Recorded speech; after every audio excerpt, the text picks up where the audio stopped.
Café Belgrado. Amigo do Café Belgrado, mais um episódio do podcast Café Belgrado. Cara, tá cheio o seu feed, né? Peço até desculpa aí se você estiver um pouco confuso, mas vou te atualizando, hein? Vou te avisando. Ontem à noite, o Wembanyama foi pro Spurs e já tem live. Na verdade, é um trecho da nossa live de react do draft. Tá aí disponível desde ontem à noite. Tem live também pós-jogo da vitória do Denver Nuggets 1-0 na série semifinal da NBA, final de conferência, final do Oeste. E hoje este é o podcast sobre o outro lado. Os outros. A outra margem. Miami Heat e Boston Celtics começam hoje a decidir quem vai enfrentar o vencedor de Lakers e Nuggets. E eu, Guilherme Tadeu, estou com ele, Lucas Nepomuceno, e mais uma vez com o nosso lendário coach galego. Lucas, que sucesso o homem fez nesse retorno, hein? Tudo bem? Olá, Guilherme, olá, amigos e amigas do Café Belgrado. Primeiro, né? Peço um pouco mais de respeito, é Mr. Galego agora, então perdão. Mr. Rodrigo Galego. É uma honra, é um prazer voltar a gravar podcast com ele. E dessa vez estou bem curioso para ver como é que vai ser o lado clubista, né, do Galego. Raramente a gente consegue ver o Galego sendo clubista, sempre muito sensato, sempre muito sincero nas suas opiniões. Quem conversa com ele no dia a dia e sabe que ele jamais toma partido de time algum. E hoje, Boston Celtics e Miami Heat. Gibas, o Boston, a gente já sabia que ia estar aqui, né? Ou pelo menos a gente desconfiava muito que ia falar de Boston Celtics numa final de conferência.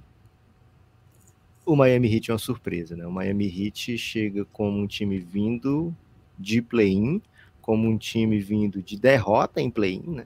Ele é um sétimo que virou oitavo, e que em certo momento na partida contra o Chicago Bulls ele até se cogitou, será que o Miami Heat vai aos playoffs? Mas veio aos playoffs, tirou o Milwaukee Bucks, tirou o New York Knicks, que muita gente ama, e agora tá aí, final de conferência. Galego, o que é mais inesperado, em você voltar a frequentar o Café Belgrado aí, depois da desavença que você teve com o Guilherme, ou Miami Heat no final de conferência? Cara, primeiro, prazer aí estar de volta, né? Lucas e Guilherme, estamos aqui 24 horas, né? Na mesma sala, gravando o podcast, né? A gente ficou online o dia inteiro, então isso me emociona bastante. Tô sendo aqui, me hidratando bem, pelo menos. Tá em cativeiro? Água. Exato. Obrigado pelo convite para me tratar dessa forma, né? Bacana. Assim, o inesperado eu não sei. O que é esperado é o Suns não ir para a final, né? Isso aí a gente sabe que esse é o esperado. Esse é o esperado da vida, né? Mas a gente fala isso um outro dia. Um grande jogo ontem, acho que é uma grande série hoje também, hein? Apesar, assim, a gente está muito no mundo das odds, né? A gente fica olhando números e quer que os números traduzam sempre o jogo, né? E aí existe o jogo. E o jogo existe exatamente porque os números não mandam o tempo todo, né? Se os números mandassem, o jogo seria uma planilha de Excel, né? Você botaria lá os números. Aqui, né? E o Bucks estaria, com certeza. Então, eu acho que é um matchup muito interessante, porque o Miami, tirando esse papo surpreendeu e tal, o Miami tem características físicas, técnicas, táticas que joga bastante de igual para igual com o Celtics. E como nós falamos ontem, a gente achava que o Lakers não estava tão abaixo assim do Nuggets. Eu penso da mesma forma. Acho que é uma série aí que pode acontecer de tudo e vai ter facilidade eu acho, dos times jogarem bem fora de casa. Assim, o jogo taticamente se encaixa muito dos dois times e a gente fala isso aí durante o podcast inteiro.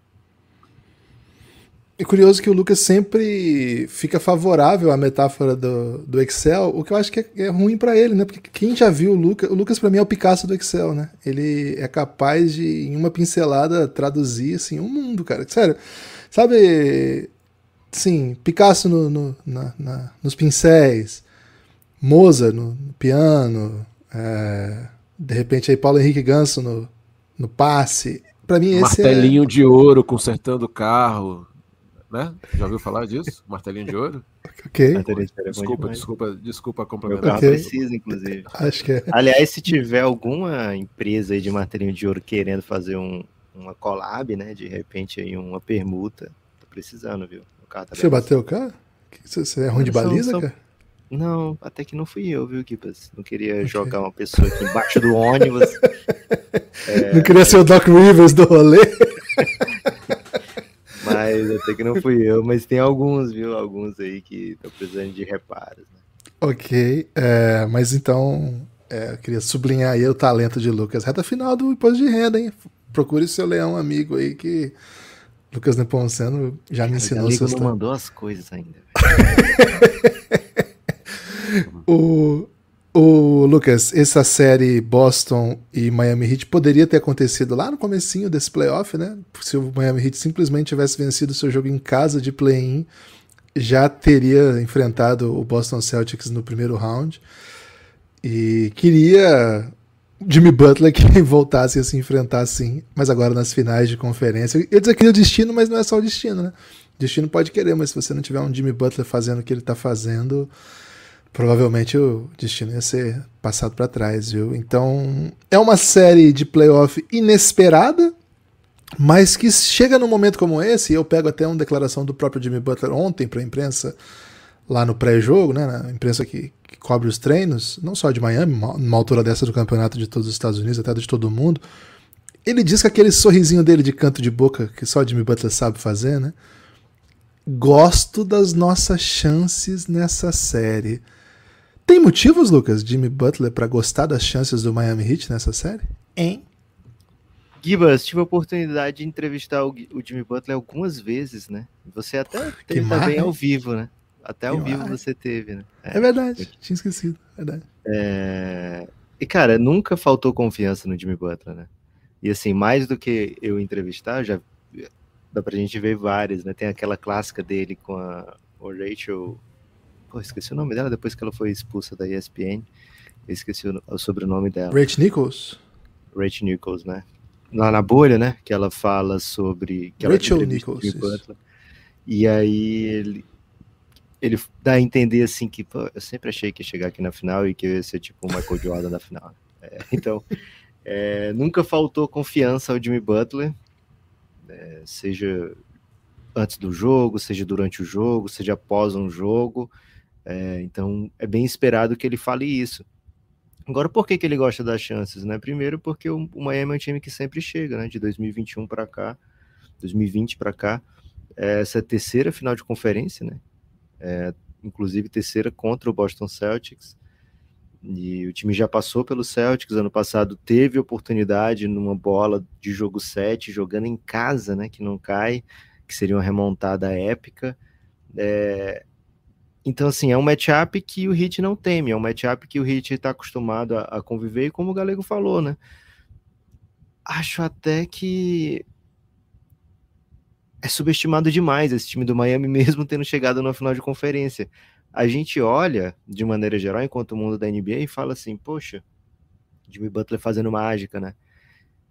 Porque a gente não está preparado para dar crédito a um Mastruz, né? A um Caleb Martin, a um Gabe Vincent, ao trabalho do Erik Spoelstra, até bem reconhecido, mas é sempre assim, pô, vai levar até onde, né? Até onde esse Miami Heat consegue chegar, né? Sempre com um olhar assim de surpresa demais, né? Porque o Miami tá chegando.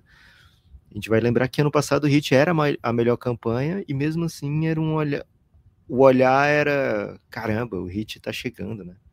Mesmo tendo um Bucks, mesmo tendo um Celtics, o Heat tá passando.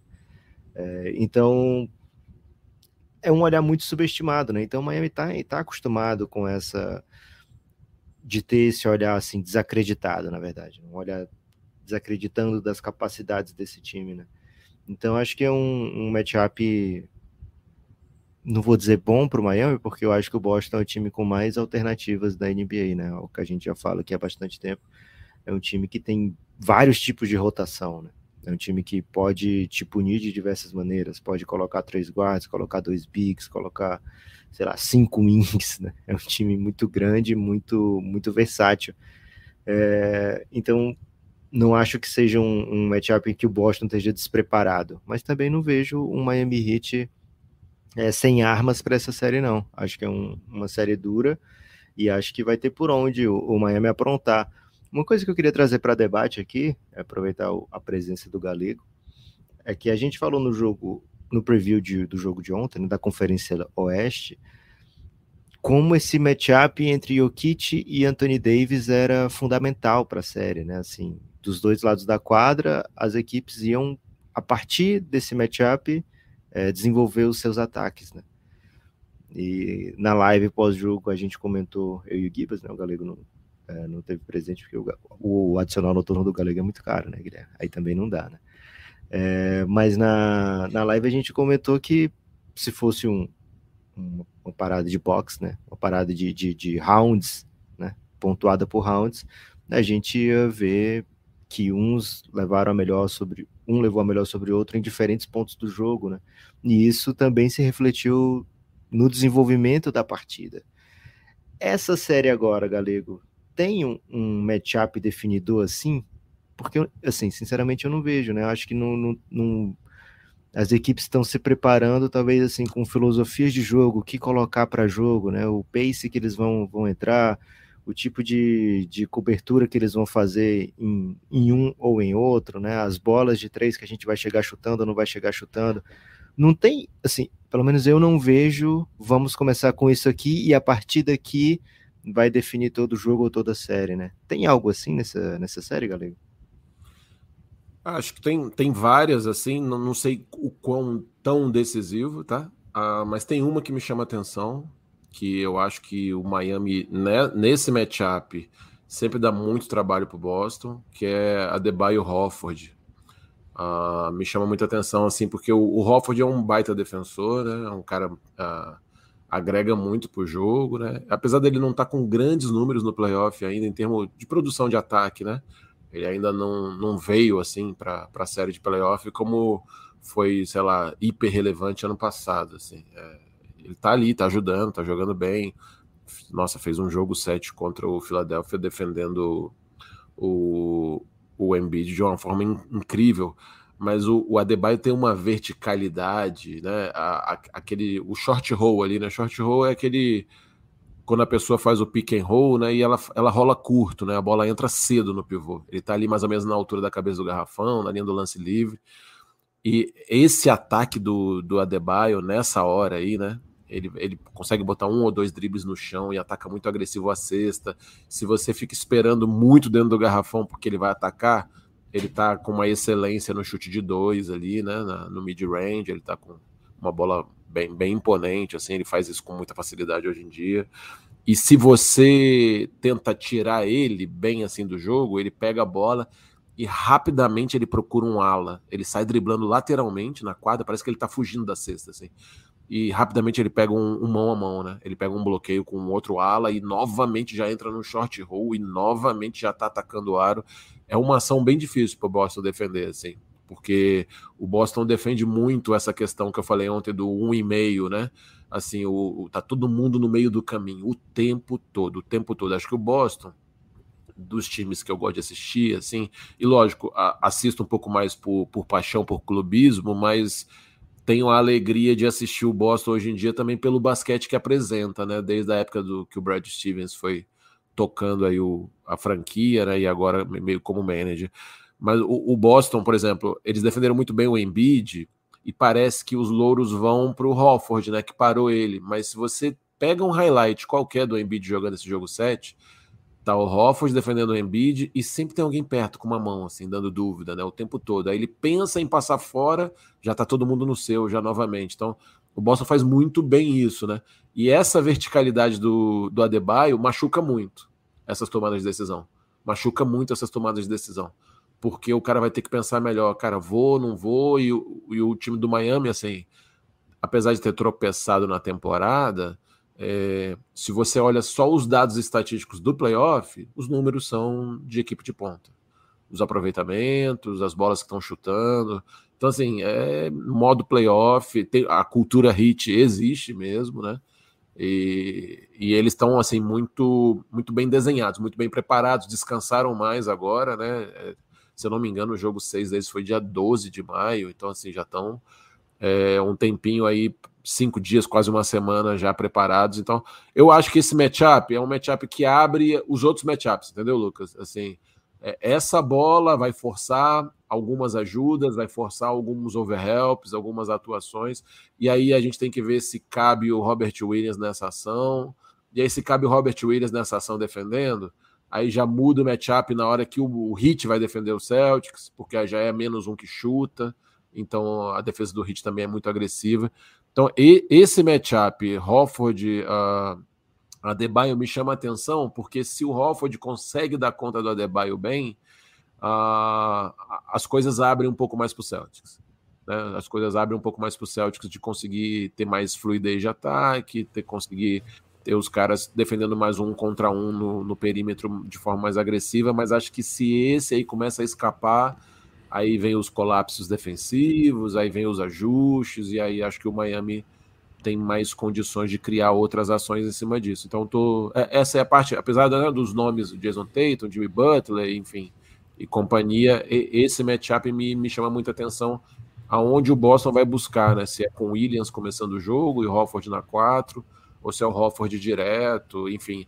Se eu não me engano, só para fechar, acho que contra o New York Knicks, ele começa com Adebayo e Love, né? O Kevin Love na 4, Sim. O Adebayo na 5, porque contra o Bucks ele fez umas formações com o Love na 5, assim, né? Foi bem interessante, assim, bem curioso.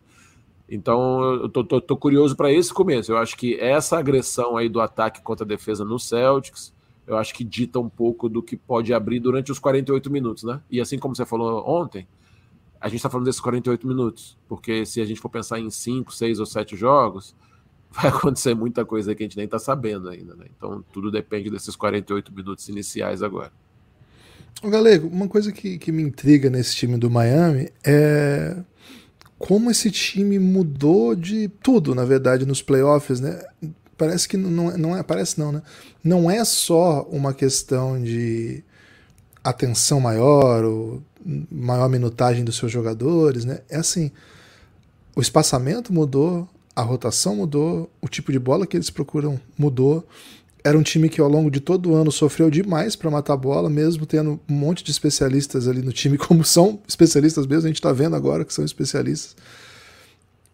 Como que funciona isso? Assim? Como que um time que basicamente entra na pós-temporada como um time que não chuta, o time que não tem volume, o time que não confia nos seus chutadores, o time que tinha jogadores que estavam até encostados, e que mesmo os chutadores, assim, eram assim, 2, 3 chutes ali, pode chutar mais um pouquinho, o principal ball handler não chuta, eventualmente o armador pode até criar, mas num contra um, e chega numa série em que você se vê sem o seu, acho que melhor chutador, Tyler Hero, o time encontra soluções com outros caras e com jogadores que sequer são jogadores que a gente conhecia do mundo NBA. Como que se opera isso ali numa transição de temporada regular para playoff? Porque, assim, me parece uma coisa muito rara, não é comum esse tipo de coisa. Me parece ser obra de um tipo de trabalho muito especial, assim, que o Spoelstra, que o Heat faz. Guilherme, eu também queria saber, assim. Mas assim, primeiro assim, é um time com qualidade, né? É um time com qualidade técnica. Agora, primeiro, né? Eu acompanhei muito pouco a temporada regular, né? Eu sempre assino o League Pass e me prometo que vou ver pelo menos um joguinho por dia, e vou ver o noticiário da manhã, né? Para fazer o resumo da rodada. E a vida é caos, né? E, enfim, eu assisti bem pouco, assim. Eu cheguei a ler algumas coisas que os números estavam ruins. Uma coisa que me chamou a atenção, e aí vocês acompanham muito mais, né? O Duncan Robinson foi excluído meio que da rotação, né? Começou a ter menos minutos. Eu não sei se só dessa temporada ou se já da temporada passada já estava acontecendo isso. Mas... E agora ele vem meio solucionar também um pouco, né? Porque o Tyler Hero machuca, né? E eu tinha feito umas anotações aqui. O Duncan Robinson estava com os números de 32% de aproveitamento na temporada, agora está com 42%, assim, tipo, que é o normal dele, acima de 40%, né? Então, acho que isso diz um pouco também, assim. Mas acho que tem a ver com a cultura dos caras. Eles passaram uma temporada difícil. Eu não tenho muita ideia de como eles estavam jogando na temporada regular, Mas assim, o que eu vejo, tudo que eu vi de playoff agora, eu vi um pouco da série contra o Bucks, quando eles roubam o primeiro jogo lá, né? Que acho que eles fazem 1-0 logo de cara. Aí eu liguei a antena assim, falei, pô, vou assistir um pouco do que eles estão aprontando, né, que eles estão fazendo. E aí o jogo muito parecido com o que eles já faziam já, né, nas outras temporadas. Um espaçamento muito aberto, esse jogo acelerado de mão a mão ou pick and roll. Eles têm uma ação que muito time faz hoje em dia, que o pessoal normalmente dá o nome de point, né? Que é botar um grande jogador no corner e vem um pivô e mais um ala, fazer um sequencial para ele, assim, uma subida, né? Ele vai subir tipo num stagger, vai subir 2 bloqueios indiretos e, enfim. E ele pega essa bola para decidir se ele joga um repique, volta para o mesmo lado, se ele volta no mão a mão, se ele pega atacando, se ele joga um contra um, se ele pega uma troca nessa subida de sequencial indireto. Então, ele, sei lá, o Jimmy Butler fez isso bem, assim, eu tava vendo alguns highlights, tava vendo isso, né? Os caras fazem, a gente chama de top lock, né? Que é, o cara tá no corner e ele vai para cima receber a bola, né? Então o defensor marca ele por cima, não deixa ele subir. Não deixa ele subir. E aí o Jimmy Butler adora essa bola, porque aí ele corta direto pro aro, a bola entra nele, ele já faz a cesta.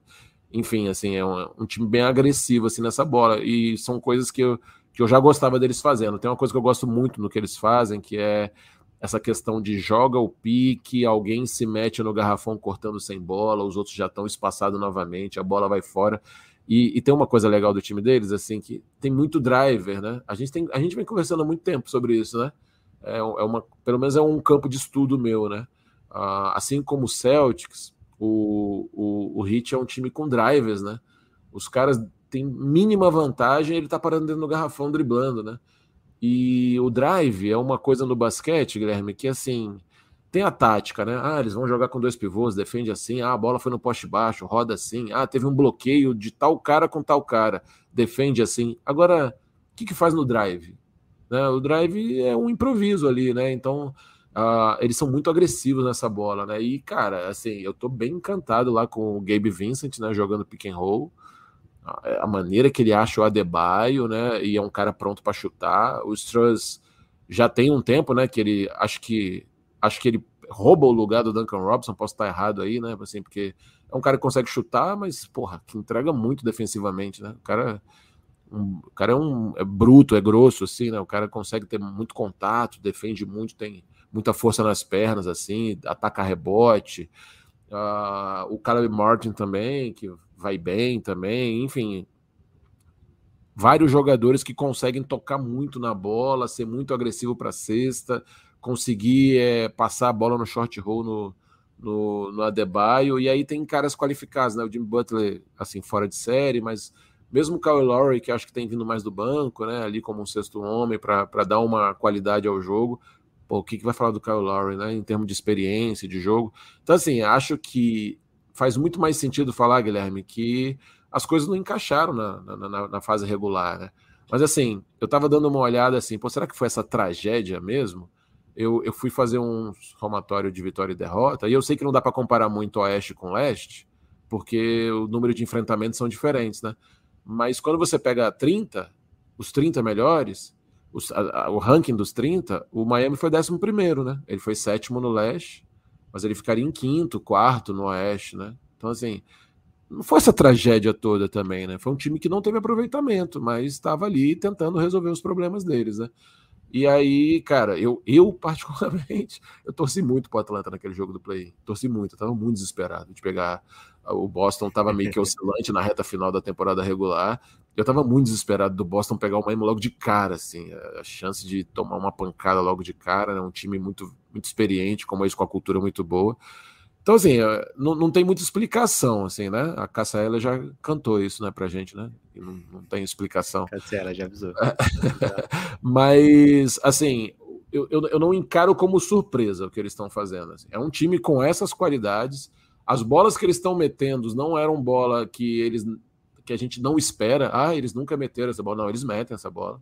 O Heat foi o melhor aproveitamento de 2022, né? E aí em 2023 ele caiu muito, né? O aproveitamento do Miami foi bem mais baixo. Isso fez uma diferença do nada na campanha, né? Saiu da melhor campanha para um 7º lugar no leste. E acho que, assim, o impacto é maior, Galego, assim, da queda do Miami, porque era esse time, né? De primeiro lugar, de sempre desde a final da bolha, né? Desde a bolha onde chegou à final, sempre figurava entre as principais equipes. E aí, quando se vê em situação de play-in, logicamente se vê como um passo para trás, né? Em relação a essa série agora, viu, Gibas? O Mazzulla já falou que vai manter Robert Williams como titular, vai trazer o Robert Williams como titular no início dessa série. Isso vai... Os jogadores do Celtics, né, Marcus Smart, Tatum, Jaylen Brown, gostam muito dessa opção, porque acho que permite que eles sejam um pouco mais agressivos na defesa do perímetro, né? Sabendo que você tem um protetor de aro como aqueles, faz com que, de alguma forma, né, você fique um pouco mais, né, relaxado para tentar o que você quer tentar na defesa, né? E o Boston é um time muito, como o Galego falou, né, tá sempre marcando zona de passe, né, sempre marcando uma marcação de 1,5, né? Tem sempre algum jogador ali que também se mete para ajudar na defesa de outro jogador, né? Isso a gente vai ver muito Jimmy Butler tentando atrair. Então, assim, vai ter Robert Williams e aí a gente começa a desenhar esses matchups, né? Que tipo de ataque que o Boston vai fazer. O Boston é uma equipe que gosta muito da transição. O Kyle Lowry recentemente falou, né? Uma entrevista até que ficou bem... Até entra no circuito da NBA TV e tal. Fala que a gente é um time que gosta de correr como fez com o Bucks, mas a gente também sabe jogar esse jogo mais lento como foi contra o Knicks, né? E aí... Acho, assim, a minha visão para essa série, para o Heat ter uma chance, vai ter que meter muita bola, velho. Vai ter que meter muita bola de 3, né? Vai ter que chegar chutando, vai ter que acelerar muito, vai ter que cair essas bolas, né? Não dá para que o Jimmy Butler carregue o time apenas com sua pontuação. Eu acho que se eles chutarem como foi na série contra o Knicks, que foi abaixo de 30%, eu acho, né? O Knicks te traz para... O Knicks, Guilherme, com todo respeito, tá? Ele conseguiu fazer com que o jogo do Heat fosse mais ou menos pro nível deles, né? Assim, foi mais arrastado, foi mais lento.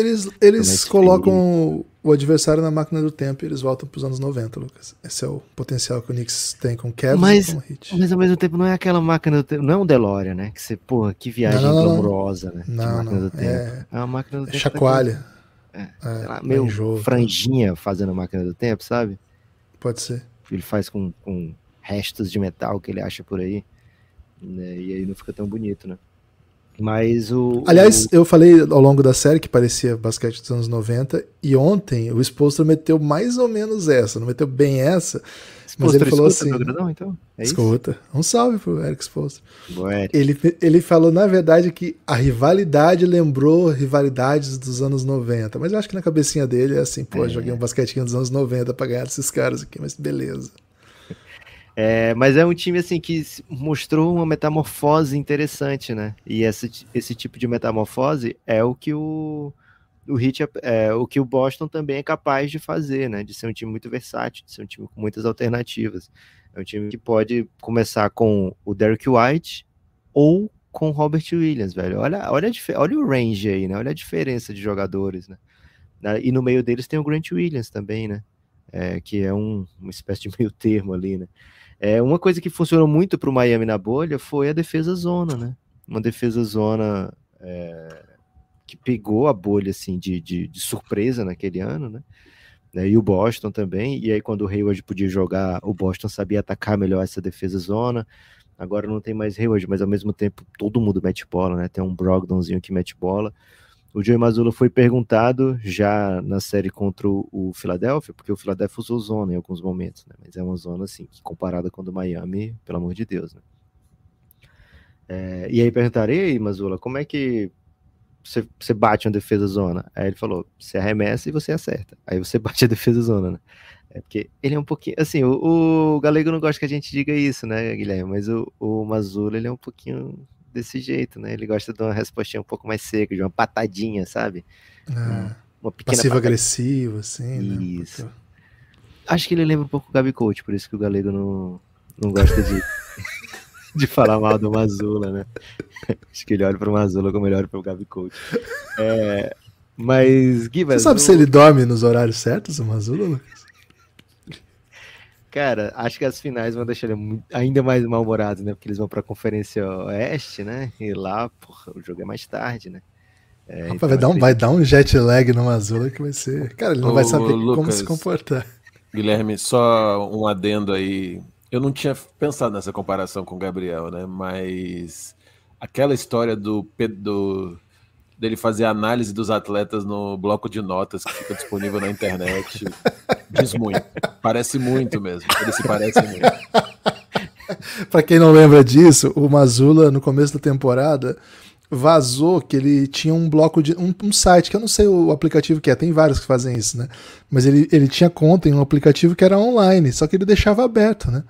E ele fazia scout de todos os jogadores da NBA ali, né? Ele era um assistente do Emil Doca já, um assistente com bastante importância, né? na comissão técnica. Tinha 2 outros assistentes bem importantes, né? O que tá no Utah Jazz agora, o Hardy, e o Damon Stoudemire, que tá em Virginia Tech, na NCAA, mas ele era bem ativo. Eu lembro que por ele ser o quarto, logo que ele assumiu, falou-se muito, não, o Mazula nem ia pra quadra, não aparecia muito. Não, é mentira, ele aparecia muito, inclusive falava muito e reclamava muito da arbitragem, né? Me lembro bastante ativo o Mazula, assim. Mas assim, nas anotações dele, ele anotava online num aplicativo que, assim, ninguém sabia quem ele era, então ninguém se importava, mas logo que ele virou técnico do Celtics, foram ver esse negócio e tava lá. Cara, tem basicamente dos 30 times da NBA. Eu tenho esse documento ainda, vou procurar se eu acho aqui de novo, se ele falou alguma coisa de Jimmy Butler. Ele falou do Heat, né? Eu tinha esquecido disso, agora o Galego lembrou e de fato parece alguns técnicos têm o potencial de não lidar com a internet mesmo sendo jovens, né? Tem gente com pouca idade que não sabe lidar com a internet como Mazula, não é só idoso que não sabe mexer com a internet, não. Então vou procurar aqui enquanto você fala aí sobre Mazula e Heat, ver se eu acho esse Scout Report durante o pod, Lucas. Então, assim, é lógico que por ser a terceira final em 4 anos, a gente tenta resgatar algumas coisas. O que aconteceu aqui nesses últimos anos, né? E assim, da bolha ficou bem claro, né? A defesa do Heat em zona causando muito problema pro Boston Celtics, né? Outra coisa que vem muito à mente é o Jimmy Butler tentando entrar na mente do Jaylen Brown, né? Dizendo coisas do tipo, cara, o pessoal torce, o pessoal que te paga aí quer que você seja o novo eu, né? Só que não tem novo eu, você não vai ser o novo eu. Então tentando fazer esses jogos mentais. E essa é esse é um matchup, né? Celtics e Heat, que é um pouquinho diferente, porque eu acho que o Jimmy Butler não vai pro Tatum, não vai marcar o Tatum num contra um. Assim, nos momentos que não estiver defendendo zona, acredito que a gente vai ver o Jimmy Butler no Jaylen Brown, e o Jaylen Brown normalmente ele é marcado pelo o menos talentoso defensor, pelo menos agressivo defensor, pelo menos, enfim, aguerrido defensor. Normalmente ele pega a bola com um pouco de vantagem, criado pelo Tatum, e tem normalmente um defensor um pouco menos apto marcando, né? E ele é bem acostumado a aproveitar essas vantagens, né? Mas ao mesmo tempo ele é um cara que as pessoas dizem que tem um drible alto, que tem um drible frouxo, né? Que é turnover prone, né? E ele vai ser defendido pelo Jimmy Butler. O Boston precisa muito dos pontos do Jaylen Brown, mas ele vai ser defendido pelo Jimmy Butler, acredito que, assim, quase full time, né? Então, esse matchup, o que o Boston vai conseguir do Jaylen Brown quando estiver sendo defendido pelo Jimmy Butler, né? E se ele não vai ser, enfim, se ele vai cair na pilha do Jimmy, esse tipo de coisa também é algo que me chama muita atenção. Ano passado, em alguns dos jogos, o Jaylen Brown foi fenomenal, né? O Jaylen Brown foi dominante, né? Nessa série teve jogo de 40 pontos nessa série contra o Miami Heat. E o Jason Tatum tinha um PJ Tucker para marcá-lo, né? O Jason teve o PJ Tucker, lá na bolha teve o Jay Crowder, e esse ano o Heat não tem esse cara, né? Esse brother que vai marcar o Jason Tatum, né? Então esse tipo de questão aqui me deixa muito ansioso para esse jogo 1, né? Será que o Heat vai experimentar o Jimmy Butler no Tatum? Será que a gente vai ver o Caleb Martin desde o início? Será que vai ter um Bam Adebayo marcando o Tatum, né? Tentando o Miami colocar o seu melhor defensor no Tatum, de alguma maneira? Ou se vai ser uma zona, assim, muito mais do que o que a gente está acostumado a ver. Tem isso, Galego, assim, o jeito que você, a partir dos matchups que você é capaz de colocar, modificam todo o seu plano de jogo, e isso ao mesmo tempo que é prejudicial, porque você nem sempre joga assim também, o seu adversário não te vê jogando assim. É algo que numa preparação para a série de playoff acontece muito, assim, que tipo de improviso eu vou ter que fazer? Não, tem um pouco de tudo, né, Lucas? Porque só nessa sua fala eu já jogo uma contradição também, assim. Isso aqui, em tese, equilibraria mais, porque individualmente é difícil a gente marcar os caras. Então vamos nessa zona, mas aí tem o outro lado assim, mas a gente fez 90% do campeonato defendendo assim. Tá todo mundo muito acostumado a defender assim. Então vamos trocar agora, nesse momento? Ou vamos sentir durante o jogo alguns momentos, ou algumas formações que o Boston fizer, ou dependendo de como o placar tiver, né?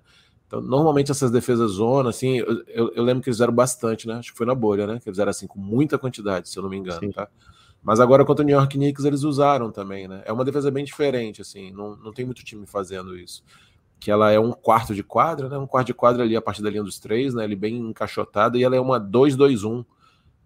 São 2 em cima, meio que 2 numa segunda linha e o Adebayo por último, assim, é uma formatação que as pessoas não estão muito acostumadas, né? Mas é lógico, né? O Celtics chega com certeza com ideia de como atacar já, porque não é uma coisa nova, mas dá bastante trabalho. Então, assim, acho que eles vão ficar nesse misto, né? Realmente eles não têm alguém especial para defender o Tatum, e acho que o Tatum, assim, uma coisa que não foi falado muito, o jogo 6-7 do Tatum, ele deliberadamente ele muda a ação dele, né? Ele passa a parar debaixo do aro mais vezes. As bolas que ele cria, eu lembro eu ouvi o pod de você falando da vitória e de que eles decidiram botar logo a bola no Tatum para ele já ficar quente no jogo, né? Durante o jogo, já logo no começo, para ele já pegar o jogo para ele, né? Mas além disso, a forma que ele ataca, né? Achei que no jogo 6 ele chutou mais de fora, ele pegou umas bolas, fez um step back, fez uma bola para fora. No jogo 7 ele já para muito dentro do garrafão, muito, para ver se vai absorver defesa, se tem passe fora, ou se ele vai tomar um foto cesta, vai fazer 2 pontos.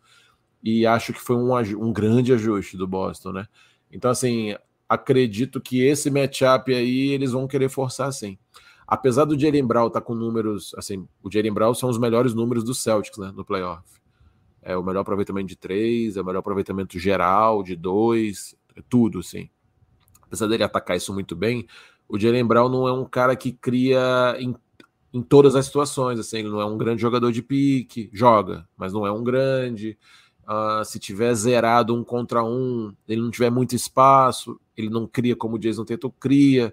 Então, essas questões vão precisar ser analisadas pelo Miami Heat, né?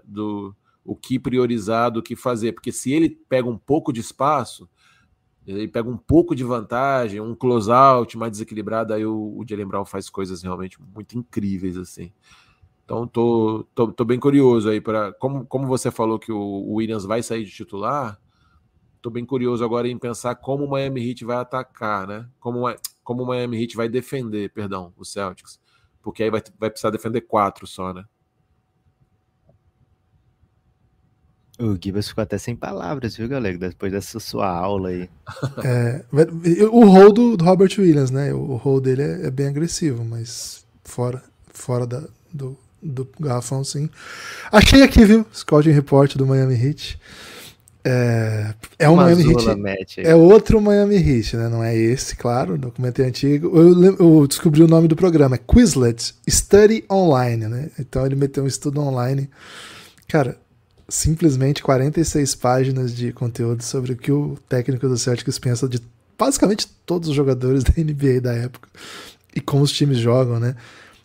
Vou ignorar o Tyler Hero. Duncan Robinson procura bolas de 3 na transição, tem que tomar cuidado para não cair nos fakes dele e contestar a mão direita. Ele nunca para de se mover. Jimmy Butler, ele face cuts, spins out, faz drive com a mão direita e tá sempre procurando ou para passar ou para sofrer a falta. Se você te der uma linha reta para ele, para a cesta, ele vai finalizar. Toma cuidado com quando ele vem do corner para fazer cut e short actions. O galera vai ter que traduzir muitas coisas aqui, tá, gente?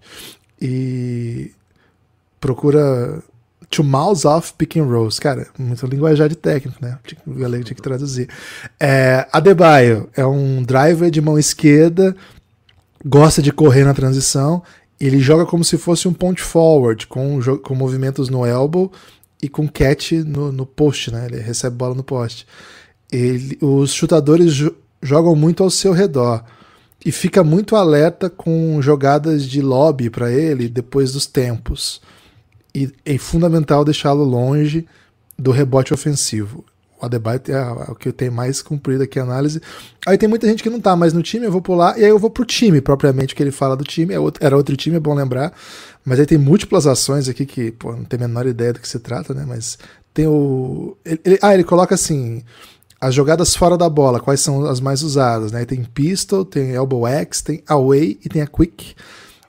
Os sets de pick and roll, set, dive, first four e slip. E, pô, isso aqui é muito... deles ali, né? Agora, as chaves defensivas, segundo ele, né? Chaves do Mazulão. Defesa de transição, posição corporal e pressão na bola. E ponto de ênfase, né? Que o time tem que tomar bastante atenção. Ele pressão analisando... Ele coloca aqui. Tudo começa com pressionar Ben e Hero. O Hero não tá mais no time, né? Tá, mas não tá jogando. Tornar Ben e Hero desconfortáveis, né? Deixar esses caras fora da zona de conforto. Alerta para as jogadas laterais e fique muito pronto, porque para encontrar o Bam Adebayo, ele vai jogar sempre muito físico, sempre muito duro. Se entrar mole, você tá ferrado. E por aí vai, né? Mas a chave de todo o Scout Report aqui parece ser Bam Adebayo, viu? Gibas, tem 5 entradas aqui que eu achei no Reddit, né? Já sobre isso, que eu não sei se são verdades, mas eu vou ler aqui porque eu gostei muito delas. Né? Ben Simmons, não defenda. Ele literalmente não faz nada. Eu tenho aqui, deixa eu checar. Deixa eu ver, Ben Simmons. É humor, Gibas. É humor. Não é isso. Galego, o que você achou aí, velho? Traduz alguma coisa aí do que o Mazzulla falou sobre o Miami Heat. Pô, eu não entendi nada, mas tá tudo bem, cara. Eu preciso aprender muita coisa na vida. A Chaves do Mazzulão me pegou um pouco. Eu tô ainda me recompondo. Cara, acho que essa questão que ele falou, né, do o jogo físico do Adebayo e como as ações entram nele, né? Essa ideia de que ele falou dos jogadores que rodam, né, estão em órbita dele, né, estão em volta dele. A pistol é uma ação também ali de meio, talvez um mão a mão, um corte sem bola e um flare. Então, assim, essa coisa os exteriores correrem ali em volta da linha dos 3, né, no perímetro, e estarem tomando bloqueios indiretos, ou jogarem rápido uma ação de mão a mão. Enfim, acho que é mais isso, assim, pelo que ele escreveu aí, ele demonstrou a intensidade dos exteriores, né? Como os exteriores jogam de maneira intensa, não só vertical para cesta, mas como nas saídas de indireto, né? Nas ações que ele colocou aí, que ele listou. Então, acho que tem muito a ver com isso. Só para completar uma parada do Boston, que é sempre assim, né? O podcast do Café Belgrado, o Boston nunca tá no destaque que deveria estar, né? Mas tá tudo bem. Isso, é por isso que eu tô aqui. A gente é hater do Lakers e do Celtics, então, velho. Não, do Lakers é mentira isso aí. Mas do Celtics a gente tem um histórico aí, né? Dá pra contratar uma empresa, analisar 4 anos de podcast e trazer muito hate de vocês aí. Mas não vamos entrar nesse detalhe aí. Mas, assim, eu acho uma coisa que, assim, eu tô bem surpreso agora, vendo mais, né, os playoffs, e, assim, é um ajuste que o Boston traz do ano passado para esse, né? De tipo, caramba, ficamos muito dependentes da autoestima do Marcus Smart, né? Porque a autoestima do Marcus Smart tinha que ser uma frase, né? Como é que você tá se sentindo hoje? Pô, hoje eu tô com a autoestima do Marcus Smart, né? Vou matar todas as bolas. Assim, ele faz muita coisa legal, gosto muito dele, tá? Gosto bastante dele, mas, sei lá, por exemplo, ele chuta mais bola que o Jaylen Brown no jogo, assim, no playoff, é uma coisa que me chama a atenção. Mas um ajuste do Boston muito interessante é o Malcolm Brogdon, né? Trazer o Malcolm Brogdon, assim, cara, abre um mundo de possibilidade para o time, né? E ele tem feito, para mim, um playoff muito, muito interessante. Assim. Ele tem uma verticalidade no drive, tem uma capacidade de decidir a bola num contra um, pegando essas pequenas vantagens, né? E o Jaylen Brown e o Jason Tatum chamam muito defesa, né? Então nessa ideia, novamente, que eu tô falando para vocês, de defender 1,5, às vezes o cara perde um pouco o ângulo do seu próprio defensor, né? O defensor do Brogdon tem que ajudar um pouco ali, só ficar um pouco no meio do caminho. A bola se entra no Brogdon, assim, ele tem uma capacidade de pegar essa linha do aro, né? De atacar a linha reta pro aro. Não igual o Mazzulla falou aí do Jimmy Butler, né? Que ele falou, se ele tem uma linha reta, ele vai parar debaixo da cesta, ele vai lá dentro, ele tem capacidade de infiltrar e tal. Mas ele tem uma capacidade muito agressiva, assim, e eu acho que ele tem feito coisas incríveis, né? Virou mais um chutador pro time. É um cara que tá chutando com boa qualidade. Mas me chamou muito a atenção, assim. Eu acho que esse cara é uma quebra muito grande em como os times já estavam acostumando se defender do Celtics, né? Porque o Celtics joga muito 1 contra 1, joga o pick and roll, pega uma vantagem, aí vai atacando, assim, não é uma jogada, assim, você não vê grandes jogadas, né? O X and O's ali, você não vê muita coisa desenhada do Boston, assim, caramba, essa jogada que eles fazem sempre sai livre, e aí tem um bloqueio direto, não é, eles pegam uma abertura, uma entrada, tem uma ação deles que eles chamam de stack lá, né, que é esse bloqueio meio lateral pro Jason Tatum, o pivô já pega o Jason Tatum, ele abre no 45 ali, já joga 1 contra 1 ou joga pick and roll, e tá 4-1, todo mundo aberto, e vai tomando decisão em cima disso. E a chegada do Brogdon quebra muito isso, assim, porque querendo ou não, o Marcus Smart fez coisas incríveis dessas vezes que o Boston conseguiu chegar à final de temporada. Deve-se muito a ele, fez muita coisa defensivamente e ofensivamente também, meteu umas bolas incríveis assim, em vários jogos. Mas ele é, querendo ou não, um ponto de aposta dos times adversários. O cara chega um pouco depois nele, ele não é um mega catch and shoot em termos de velocidade, ele também não tem um histórico de aproveitamento acima dos 40% pra caramba, ele tá ali numa média boa, mas não é o cara com o maior aproveitamento de todos. Então, assim, o Brogdon quebra muito isso, assim, é um cara a mais, o White já é um cara consolidado da temporada passada, então, assim, fica um rodízio muito interessante entre o White, Smart, Brogdon, caras que podem também pontuar no tráfego, né, em direção à cesta.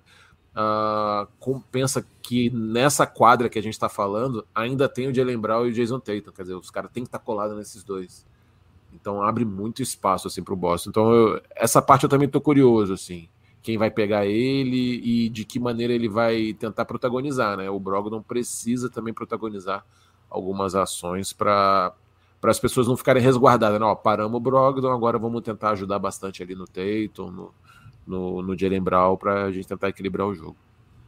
O Galego, a gente falou bastante sobre isso ao longo da temporada, e acho que no último podcast também, mas essa possibilidade do Celtics ter 2 alas que são como são, cara, é de certa maneira revolucionário no sentido de você pensar em NBA recente, porque assim, a ideia de um 4 que não seja o 4 aberto lá dos anos 2009, o que era o 4 aberto, né? 2009, 2010, era o 4 sérvio, né? O cara que era enorme, que tinha chute de 3, mas assim, ele chutava 4 bolas de 3 por jogo, ele tinha um drive com vantagem já, assim, criou vantagem, ele conseguia atacar quicando bola, e assim, vamos aceitar que o supra-sumo, nunca existiu nada parecido com isso, melhor do que Dirk Nowitzki, assim, o super 4 aberto do que era o 4 aberto. Aí o NBA vai evoluindo, o 4 aberto vira um pouco o Draymond Green também, que embora não tivesse tanto chute, era um 4 que jogava aberto. Em algumas situações de jogo, me lembro muito dos playoffs do San Antonio Spurs com o Kawhi, a alternativa de small ball era colocar o Kawhi ali. E o Miami Heat fazia muito isso também com o Shane Battier. Era um 4 que era um wing, que não era exatamente um 4 tradicional. A impressão que eu tenho é que os JJs, né, e eu não sei dizer muito bem quem é o 4 desses dois, né, não tá muito claro para mim, assim, até queria ouvir sua opinião sobre isso no pacote, assim, mas a impressão que eu tenho é que e me esqueci, claro, o Kevin Durant é outro cara que fez isso em algumas situações, Kawhi vai fazer outras vezes, acho que o Paul George chegou a fazer uma vez ou outra, mas assim, não tem muita gente capaz de fazer isso, né? Assim, você ser um ala que dá esse passo para além de ser o 4 aberto, mas ser um ala que tem handling de armador, ou pelo menos de driver original, né? O cara que começa a ação, que tá todo mundo defendido, ele começa a ação. Mas mais do que isso, tem a altura de pivô, os caras têm 2,9, 2,10, 2,8, sei lá. Bração de pivô, né? 2,15 de braço, sei lá quantos esses caras têm de braço. E uma capacidade atlética de, ao cortar, atacar mesmo em tráfego, né? Porque assim, você ser um driver eficiente jogando essas posições implica que vai ter ajuda, né? Os times vão começar a ajudar. E você ainda assim consegue finalizar. Não é só o Shane Battier. O Shane Battier era um 4 que abria e chutava. E era isso que ele fazia muito bem. Ótimo passador, sabia ler os espaços como poucos, assim, um super craque do pensar do jogo, mas assim, não era um cara que você dava a bola na mão dele para tomar decisão. Só com decisão já tomada ele se aproveitava ali. Kawhi, acho que já é um pouco esse tipo de animal, vamos dizer assim. Embora tenha sido formado para ser um 3, acho que os grandes momentos da carreira, ele empurrado para 4 foi assim, avassalador o impacto que ele soube ter, embora ele tenha sido campeão jogando na 3 também, né, no Raptors. Mas enfim, a impressão que eu tenho é que esses dois caras que o Celtics escolheu e desenvolveu, porque não é só escolher, né? Escolheu e desenvolveu. Cara, primeiro, basicamente não tem igual na NBA. Assim, a gente pode procurar um caso ou outro. E me parece que, de certa maneira, se as coisas funcionarem, e esse se é sempre muito cara de pau, né? Porque assim, as coisas funcionarem, funcionou, então tá certo. Mas assim, a impressão que dá é que se as coisas correrem bem, é basicamente imarcável. É basicamente, assim, você colapsa qualquer alternativa possível que uma defesa pode ter, porque você acrescenta isso, dois armadores que em geral têm chute, na NBA os armadores em geral têm chute, e aí o Celtics às vezes joga com o Al Horford que também tem chute. E se não é um cara que tem chute, é um cara como o Robert Williams que é um animal próximo à cesta, tem roll, tem rebote ofensivo, é um motor, né? Então, assim, eu queria que você respondesse assim, o quanto é tendência isso que o Celtics fez, assim, ele entendeu o momento, desenvolveu jogadores para fazer isso, ou o quanto que é basicamente uma inovação que parece que não tem muita gente na liga capaz de igualar, capaz de parear, vamos dizer assim. Isso, acrescento ainda, a pergunta é muito longa, né? Tipo, pergunta de congresso, né? Peço perdão aí, mas vou finalizar no próximo minuto. O Udoka agora, na coletiva dele de apresentação lá do Houston... O Abel Ferreira nem responderia, Guilherme, pergunta desse tamanho. Não, o Mazzulla falaria sim, né? O Mazzulla falaria assim, sim. Mas o Udoka falou assim... Perguntaram pra ele, né, cara? Essa pergunta é muito cruel, né? Porque a imprensa toda feliz, o dono, acabou de dar um salário gigantesco por anos pro Udoka. Aí o cara pergunta: você vê similaridades entre os jovens daqui e os JJs, né? Cara, o que o cara vai responder, né? É bem constrangedora a pergunta, né? E aí ele fala: sim, é possível ver parâmetros entre. E aí os exemplos. E aí eu fiquei assim, cara, quem, né? Fiquei pensando, quem que ele vai falar? Aí ele vai pro caminho assim, da juventude, agressividade, a possibilidade de ser two-way do Kevin Porter e do Jalen Green, que são guards. Talvez o Kevin Porter seja quase um wing, mas é bem mais baixo, deve ter, sei lá, 2 metros, 2,2. Posso estar errado agora, não tenho de cabeça. Mas enfim, mesmo o cara que tava comandando esses caras, olha pra eles, pra tentar encontrar um par, vai buscar um guard. O que eu acho que não resolve a equação, né? A equação desses Celtics é o fato que esses caras, do outro lado da quadra, podem defender pivô, podem defender ala grande. Enfim, galego, é inovação, é tendência, é revolução. O que a gente vê desses Celtics que a impressão que eu tenho é que não se fala a respeito da grandeza dessa especificidade dos Celtics, assim. Bom, vamos lá. Me ajudem se eu viajar muito aí, tá? Porque aqui a gente tá falando geral de viagem, basquete. galera. Mas, Lucas, é o seguinte, após uma pergunta dessa, meio faroeste caboclo, né? O Mazzulla pegaria o bloco de notas imediatamente debaixo da mesa ali no celular e anotaria Guilherme Tadeu. De entrevista de Guilherme Tadeu. Tirar esse cara da coletiva. Guilherme Tadeu fala muito. Se ele tiver uma linha reta para perguntar, ele vai até o fim. Cara, é uma linha reta recifense essa minha. Mas enfim, eu, assim, a pergunta, a minha resposta não é o certo e o errado, né? É a minha compreensão de mundo e de basquete que eu penso. Eu não sei se está todo mundo enxergando isso, mas eu acho que é o próximo passo. É o próximo passo do que está acontecendo no basquete do mundo, né? E aí, lembro nos outros podcasts lá de 2018, né, 2019, participava com vocês, a gente fazia uma linha do tempo, tá? Vou só rebuscar um pouquinho rapidinho. Não se chutava tanto de 3, aí os caras começam a chutar de 3, aí os caras começam a empurrar o cara para infiltrar e passar no corner, porque a bola não caía muito do corner. Anos depois, a bola do corner vira a que mais cai até hoje no mundo, a bola do corner que cai. E aí eles começam a espaçar mais a quadra, e aí o pick and roll central é trocado um pouco pelo pick and roll lateral com os 4 abertos. Pô, mas tá jogando 4 aberto? Vai ferrar pra gente, porque o outro cara que tá aberto é um pivô, ele não mete bola. E aí começa a se trocar esse 4 por um cara que mete bola e que consiga defender a hora, seja alto. E aí surgem esses 4 que você tá falando, Guilherme. Eu pulei 20 anos aí na história, mas aí surge esse cara que é um 4 que chuta de spot-up, que já revolucionou o jogo, já mudou muita coisa no jogo. As defesas colapsam, tem problemas, os times que pegam vantagem nisso vão avançando, vão fazendo história, mas as defesas, que nem eu falei no podcast de ontem, as defesas começam a se ajustar a isso. E as defesas começam a falar assim, naquele cara lá, sai agressivo no closeout, porque ele não faz nada quando dribla. Ele não é um cara grande finalizador. E tem até hoje em dia esses caras ainda, os espaçadores de quadra, que são catch and shoot, mas não são grandes drivers e não conseguem criar outras coisas. E, para mim, esse é o próximo passo que está acontecendo, né? Por isso que eu falo tanto de drive, né? O drive é uma coisa que a tática não consegue frear. Ela consegue te complicar ali, mas se você tem boa decisão no drive, se você consegue tomar leitura, o time consegue rodar em volta de você enquanto você está indo para a cesta, e eu consigo, enquanto estou indo para a cesta, pressionado por um defensor, tomar a decisão, se a cesta vou bandeja, se paro para chutar, se faço pela mão direita, se faço um Eurostep, se percebo um segundo defensor se juntando a mim, já passo para fora, já tem passe extra. Então, é esse caminho que eu acho que está acontecendo no mundo, tá? Tem aquela experiência do time na Itália, né? O Varese, que fez uma campanha para ficar... Ele foi punido e ficou fora dos playoffs, perdeu pontos, eu não sei porquê. Mas ele se classificou na 4ª posição, se eu não me engano, assim, pelo número de vitórias e tudo. E é um time que joga 4-1 e com os 4 espaçados, os 4 jogam pique, os 4 tem drive.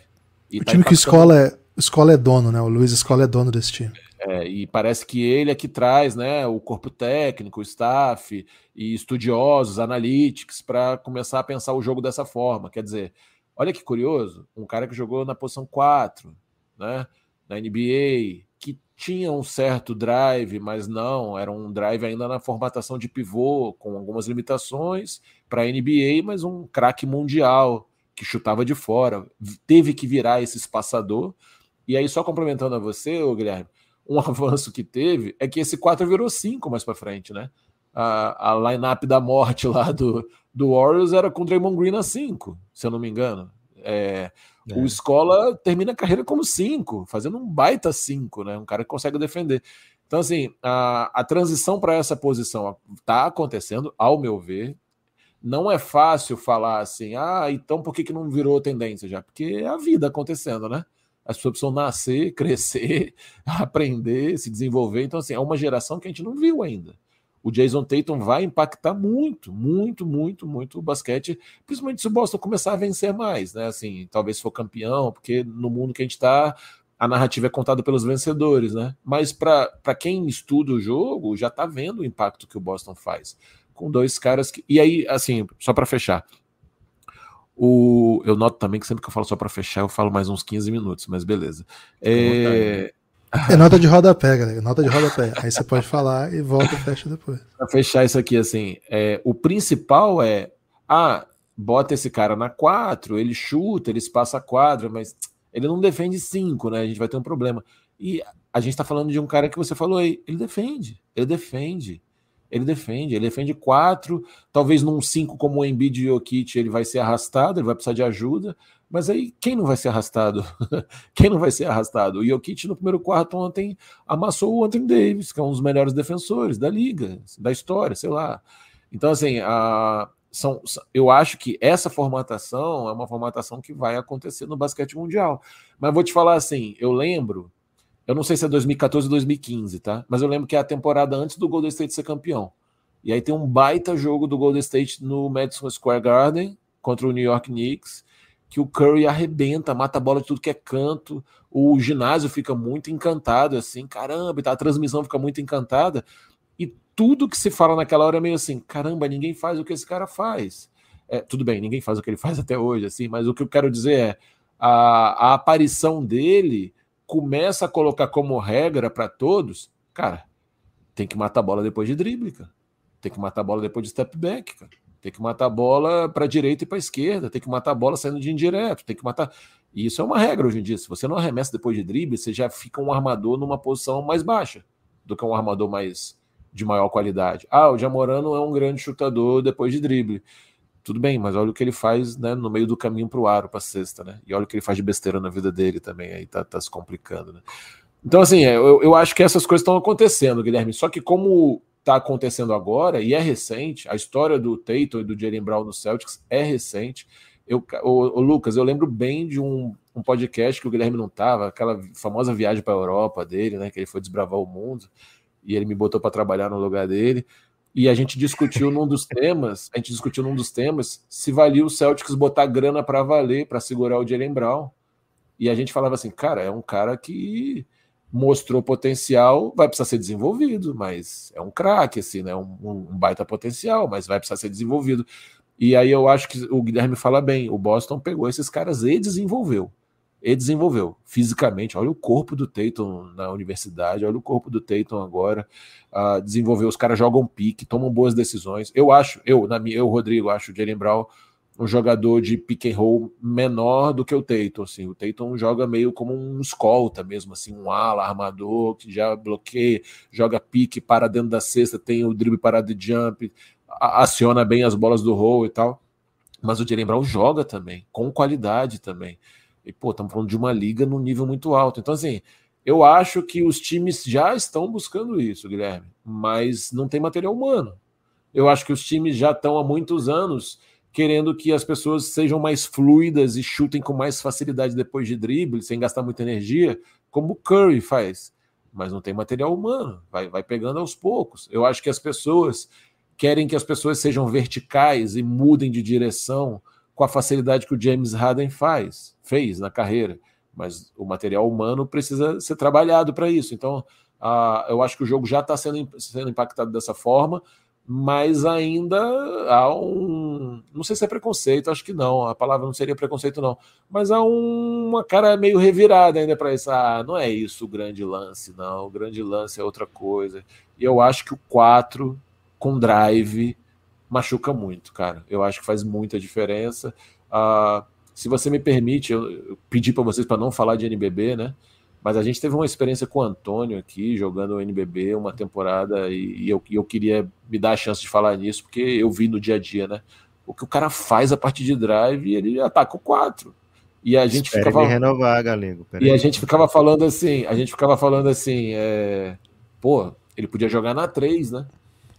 E é o que a gente fala, né? O Tatum pode jogar na 3, né? O Jaylen Brown pode jogar na 3. Mas aí você vai perder a chance dele atacar os 4 também. Entendeu? Você vai perder a chance de ele atacar um cara um pouco menos fluido, menos veloz, com menos habilidade de defender a ala, que seria a troca no jogo, né? Não, mas ele já está na posição 4, que já vai atacar um cara com menos velocidade e tal. Então, assim, eu acho que isso está acontecendo sim, Guilherme. Isso está acontecendo e, para mim, hoje, o drive, e principalmente dos grandes, ou dos caras menos móveis, ou dos grandes chutadores, os grandes chutadores terem drive e boas decisões em tráfego durante o drive, para mim, hoje, é a revolução do basquete mundial. É o ponto nevrálgico onde está se mostrando as equipes que vão avançar, fazer mais histórias, que vão fazer menos, ou as que vão levar um tempo ainda para evoluir. Presente, né? Presente, professor. Gibas, antes de seguir, queria convidar as pessoas a apoiar o Café Belgrado, né? Apoie o Café Belgrado, cafébelgrado.com.br. A gente produz bastante conteúdo aí, caso você não tenha percebido. A gente gosta muito de estar nos seus ouvidos.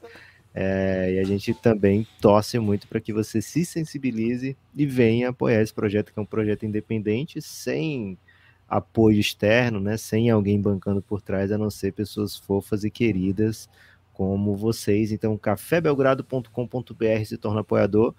além de você ajudar o projeto a se manter, você vai ter acesso a muito conteúdo exclusivo que só os apoiadores recebem, né?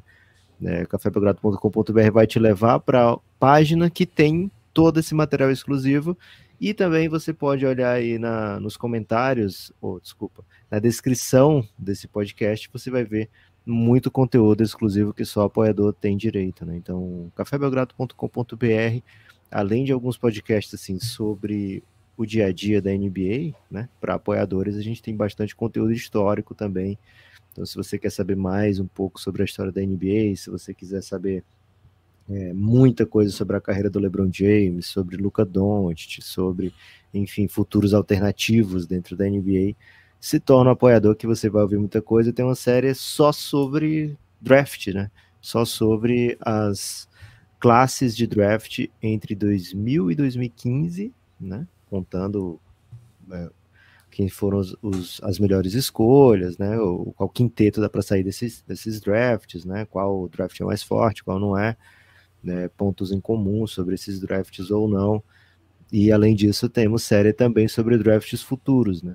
Alguns drafts futuros já foram passados desde que a gente lançou as séries.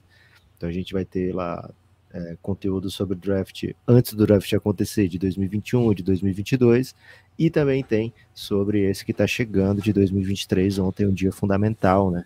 A torcida do San Antonio Spurs em festa, porque vai ter o Wembanyama daqui a alguns meses no elenco. Gibas, outros pontos aqui para a gente falar sobre essa série, sobre esse matchup, Miami e Boston. Acho assim, não vou entrar aqui nas chaves do Mazulão, mas eu vou falar assim, cara, o Miami vai querer pegar essa bola do Celtics, né? O que não é novidade, né? Você quer ter mais posse, você quer ter mais chance de atacar em transição, mas a defesa do Miami vai ter que gerar ponto para o Miami, né? O Miami tem uma das defesas que mais provoca turnover dentro da NBA. O Celtics, a gente fala, né? Tem muita gente que toma decisão a partir do kick, tem muito drive, tem muito tudo.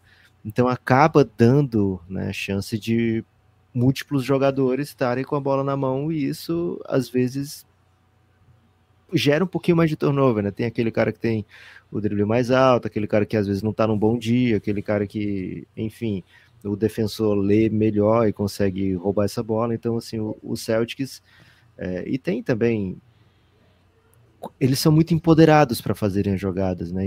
E eles vão muitas vezes entrar bem fundo no garrafão do Miami Heat. Eles têm um Bam Adebayo lá que patrulha muito bem. O cara vai tentar passar para fora e vai ter mão, né? O Miami Heat é um time que defende muito as linhas de passe.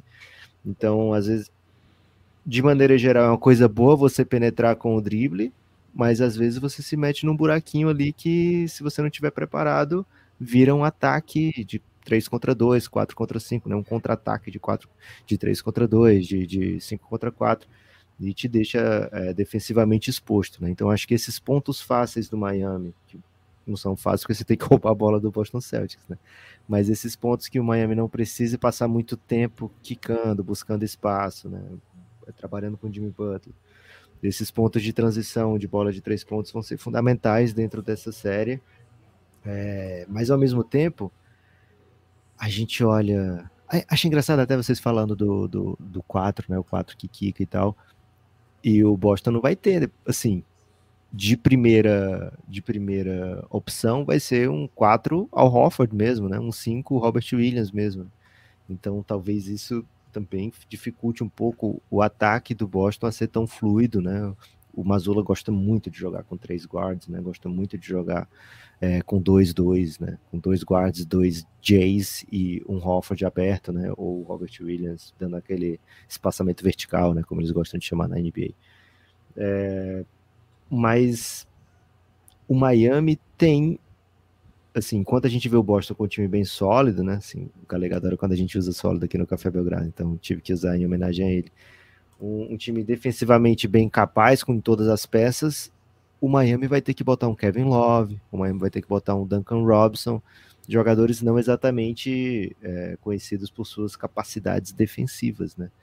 Então me pergunto até quando isso vai ser um bait, sabe, do Erik Spoelstra, porque o Boston, ele ele tem mais brilho, assim, o ataque do Boston tem mais brilho, com muita movimentação, com muito passe, com muita troca de passe, né, com muita agressividade, mas ao mesmo tempo todo mundo tocando na bola, né? Cara, o Tatum vai ver um Duncan Robinsonzinho ali, ele vai falar, pô, tá pra mim, né? Vai ver um Kevin Love e falar, pô, vou atacar, né? Então, me encanta, sabe? Ver que o Spoelstra pode usar essas fragilidades defensivas a seu favor também.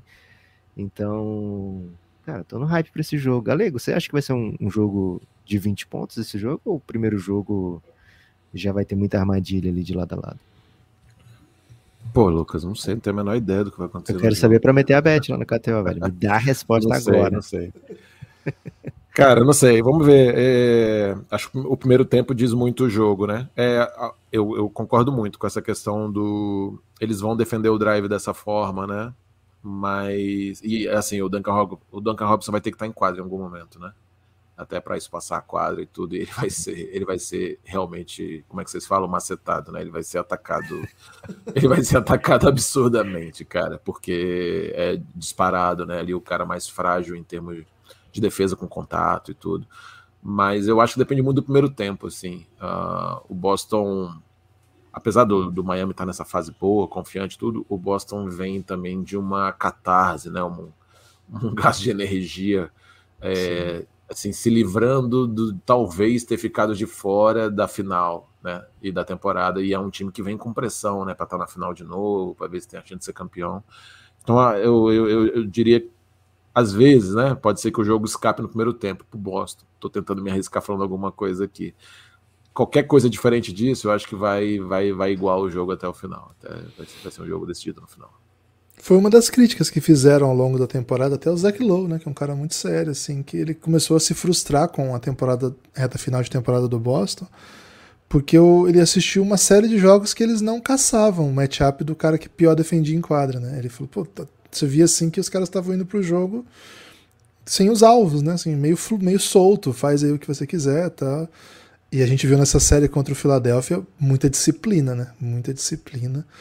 Acho que pode ser um fator aí pra gente ficar atento, né? Se vai ser um pouco confiança, né? Confiança do Marcus Smart, de ser o cara que vai pegar na bola, ou se vai ter disciplina nas tomadas de decisões e tal. Agora, uma coisa que me intriga, também queria saber do Galego, assim, é um técnico que já foi campeão da NBA, considerado por todos o melhor, ou sei lá, top 3 da NBA da atualidade, contra um excelente técnico de 34 anos, que tá super contestado. Qual é o Gabi Coach, Givas? Ele é mais novo que o Mazzulla? Tem 30, né? Acho que é 30 que ele tem. Caraca, velho. Ele tem 4 anos pra chegar no Celtics, né? Essa é a missão que ele tem aí pra ser o Mazzulla. 4 anos, Gabi Coach, pra chegar no Celtics. Pesa isso, galego? Entra em quadra um técnico gigantesco e outro tão contestado, ainda que muito capaz, né? Acho que sobre isso a gente precisa sublinhar aqui, né? O cara que chega aos 34 anos, escolhido por Brad Stevens, pô, o cara deve ser, assim, uma parada alucinante. Uma parada assim. O cara nunca foi jogador, não é filho de ninguém, né? Ao contrário de boa parte dos técnicos da NBA, né, Lucas? Os Nepo Kids aí, Nepo Babies, como você fala. Não é filho de ninguém, assim, não é filho de nenhum grande gerente da NBA, enfim. Não foi jogador, estrela de lugar nenhum. 34 anos, head coach do Boston Celtics, escolhido por Brad Stevens. Então, assim, o cara assim, não tem como você falar, esse cara não sabe. Cara, se você falar isso sobre o Mazzulla, você fala mais sobre você do que sobre o Mazzulla, né? Porque, assim, tá todo mundo errado, então. O Brad Stevens tá errado, a organização Boston Celtics tá errada. Então, certamente é alguém que fez por onde tá ali, mas... A campanha tá errada também, né? A campanha tá errada. Foi tudo errado. Foi tudo pro caminho errado. Inclusive o final de conferência agora. Agora, do outro lado, é um tipo de montanha... O Spoelstra já foi já foi o Mazzulla, né? Já foi o cara que foi apontado por um técnico gigante, mas que todo mundo falava que era um absurdo. Né? O Pat Riley escolheu ele, mas é errado. O cara não sabe nada. Quem manda no time é o LeBron. A gente ouvia muito isso, né? Agora é a vez do Mazzulla, né? O Mazzulla tá na vez dele de ser o jovem Spoelstra, e o Spoelstra olha pro Mazzulla e fala, eu sou você amanhã e ontem, né? Isso entra em quadra, galera? Você é um técnico jovem ou velho, galera? Qual que é a sua posição atual? Porque você parece bem jovem, cara, mas faz tempo que você tá na batalha. Perto da gente, ele parece bem Eu jovem. tô ele é mais velho que a gente, pela sabia? minha forma de me vestir, cara, porque eu já tô ficando velho. Tá bem Escolhe triste. com muito cuidado. Tá bem triste. Mas só para deixar claro que o Mazzulla, ele só queria ser jogador também, né? Ele só queria ser jogador. Isso é uma característica importante. Enfim, jogou ali, acho que até universitário, né? Mas não conta, né? Não conta, não foi jogador profissional. Mas até fazer uma propaganda aqui, tem um podcast chamado Basketball Immersion, que é um técnico canadense, cara, que fala sobre o ensino do jogo, né? Ele tem um site, ele ganha dinheiro com isso, né? Tem que assinar o site e tal, mas ele produz muito conteúdo gratuito. E aí tem um podcast dele entrevistando técnicos, que é muito bom, muito, muito, muito, muito bom, assim, sempre muito bom, e sempre com uma pegada na ideia da como dar o treino, como tirar dos jogadores tal coisa, como formatar tal coisa. E ele entrevista o Mazzulla técnico da Summer League, assim, na época do Boston, sabe? Bem, bem legal, assim, a entrevista é muito boa. E na entrevista você vê, assim, ele contando tudo que ele aprendeu com o Brad Stevens, né? Como que o Brad Stevens deixava o jogo simples para os atletas terem capacidade de energia para atacar e pensar em outras coisas, né? No jogo, para resolver os problemas do jogo, não tinha muita regra, assim, ele simplificava as ações. E aí você vê um pouco também do parâmetro dele, assim, de como ele pensa o jogo, como ele está estudando há muito tempo, né? Lógico que ele não estava se preparando para ser técnico da franquia aos 34 anos, né? Mas aí é a vida acontecendo, né? Que levou ele a fazer isso. Mas enfim, eu acho que pesa sim, Guilherme. Acho que pesa sim, mas assim, não pesa a ponto de, nossa, agora esse embate, o Celtics não vai conseguir pular esse muro, entendeu? Transpor essa barreira. Não é nesse nível, mas pesa sim. Se o jogo engrossa, como eu falei pro Lucas aqui, primeiro tempo, esses momentos decisivos de tomada de decisão final ali, o Spoelstra, para mim, leva um pouco de vantagem. E o Mazzulla foi muito criticado, né, durante a temporada, porque teve uns 3, 4 jogos que o Boston engrossou, seguidos, assim, sei lá, em 2 semanas, jogo que foi pra bola final, em todos ele fez a mesma jogada no final, assim, todos, cara, foi, assim, ganhou o jogo fazendo essa bola final, aí no outro tomou a falta e o cara errou o lance livre lá e perdeu o jogo, aí no outro o cara não conseguiu sair livre, porque era a mesma jogada, todo mundo sabia e tal, aí no Mazzulla todo mundo quer bater também, né? Pra falar que não tá pronto e tal. Tem uns podcasts que eu conheço aí que falam um pouco mal dele, inclusive. Mas acho que não é o que vai diferenciar o jogo, não, Guilherme, porque também, assim, tem bastante experiência, tá no meio há muito tempo, tá na franquia com uma confiança muito grande, entende do jogo. Então, essa mítica também do cara que tira da cartola uma coisa e o outro tá lá, meu Deus, o que eu vou fazer? Não enxergo dessa forma, não. Acho que não é o diferencial, mas com certeza o Spoelstra vai tentar usar isso a favor dele, de mudar taticamente o jogo, de ter os caras na mão com ele. Vamos ver, tô curioso para ver hoje. Ô, Lucas, é muito curioso que a gente saia depois de tudo, né? Como hater do Mazzulla aqui, né? Cara, o podcast que mais defende. Se você não falar isso agora, ninguém ia saber que o Galego tava falando da gente aqui. Não, ele tá falando da gente. Provavelmente achar que era indireta pra alguém, né? A gente fala assim, pô, o cara tá falando mal aí do podcast X, né? Conheço uns podcasts aí. Então é impensável, cara, porque o tanto que eu sou... Inclusive no dia que ele perdeu aquele jogo lamentável, né? Muita gente falou assim, né? Quero ver o que você vai falar agora pra defender o Mazzulla, né? E, pô, defendi, né? Foi uma defesa passiva-agressiva? Foi, né? Sempre apontando aí aquele insuportávelzinho nas declarações? Sim. Mas, poxa, esse podcast ser taxado de inimigo do Mazzulla pra mim é uma das grandes reviravoltas aí da cultura brasileira. Tá no bloco de nota deles, cara. Tá no bloco de nota deles. Eu só tô reproduzindo o que tá na internet. Tá no bloco de nota dele. Mas segue, tá tudo bem. Lucas, caminhamentos finais, hein? Tem destaque final sobre qualquer coisa que você quiser dizer? Porque é o finalzinho. Tenho 2, Gibas. Primeiro, o Miami Champions também League? uma equipe de roubar jogo 1, né? O Miami... Pô, a última vez que você falou isso deu errado, hein, cara? Cara, será que deu errado?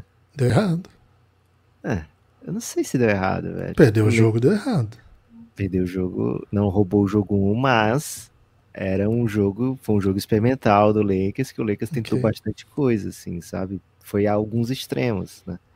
Então, vamos ver para onde vai. O caso do Miami Heat não é bem de experimentar como o Lakers, né? De fazer assim, fazer alguma coisa tão inesperada que rouba o jogo 1, né? É um pouco mais de... Você não tá preparado para o Miami, você não tá sabendo o quanto a gente vai ser agressivo nesse jogo aqui. Você pensa que tá preparado para o Miami Heat, mas não tá. E aí quando você vê, tá 1-0 contra, né? Acho que o Boston não padece desse mal, porque afinal a terceira final de conferência, basicamente dos mesmos matchups, né? Bam Adebayo, Jimmy Butler, Jaylen Brown, Jason Tatum, né? É a terceira final de conferência entre essa turma, né? Lógico, com muita peça que tá ao lado e que não tava, ou que já tava também, mas em geral são esses os principais jogadores de cada lado. Então acho que se não tá preparado, não vai bem acontecer. Mas, cara, o Miami é um time que apronta, né? Um time que